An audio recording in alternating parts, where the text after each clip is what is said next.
Proverbe 29. Un homme qui mérite d'être repris et qui raidit le coup sera brisé subitement et sans remède.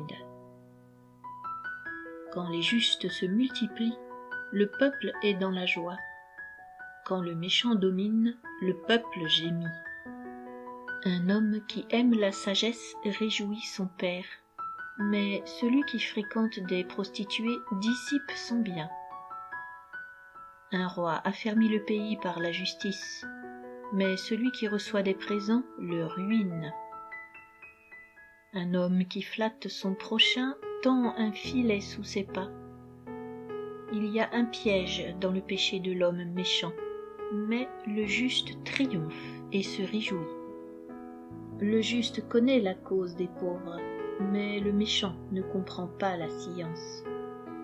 Les moqueurs soufflent le feu dans la ville, mais les sages calment la colère. Si un homme sage conteste avec un insensé, il aura beau se fâcher ou rire, la paix n'aura pas lieu. Les hommes de sang haïssent l'homme intègre, mais les hommes droits protègent sa vie. L'insensé met en dehors toute sa passion, mais le sage la contient. Quand celui qui domine a égard aux paroles mensongères, tous ses serviteurs sont des méchants. Le pauvre et l'oppresseur se rencontrent.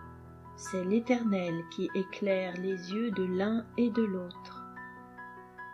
Un roi qui juge fidèlement les pauvres aura son trône affermi pour toujours.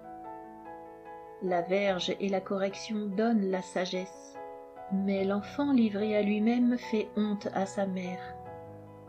Quand les méchants se multiplient, le péché s'accroît, mais les justes contempleront leur chute. Châtie ton fils, et il te donnera du repos, et il procurera des délices à ton âme. Quand il n'y a pas de révélation, le peuple est sans frein. Heureux s'il observe la loi. Ce n'est pas par des paroles qu'on châtie un esclave, même s'il comprend, il n'obéit pas. Si tu vois un homme irréfléchi dans ses paroles, il y a plus à espérer d'un insensé que de lui. Le serviteur qu'on traite mollement dès l'enfance finit par se croire un fils. Un homme colère excite des querelles, et un furieux commet beaucoup de péchés. L'orgueil d'un homme l'abaisse, mais celui qui est humble d'esprit obtient la gloire. Celui qui partage avec un voleur est ennemi de son âme. Il entend la malédiction et il ne déclare rien. La crainte des hommes tend un piège, mais celui qui se confie en l'Éternel est protégé. Beaucoup de gens recherchent la faveur de celui qui domine, mais c'est l'Éternel qui fait droit à chacun. L'homme inique est en abomination au juste, et celui dont la voie est droite est en abomination au méchant.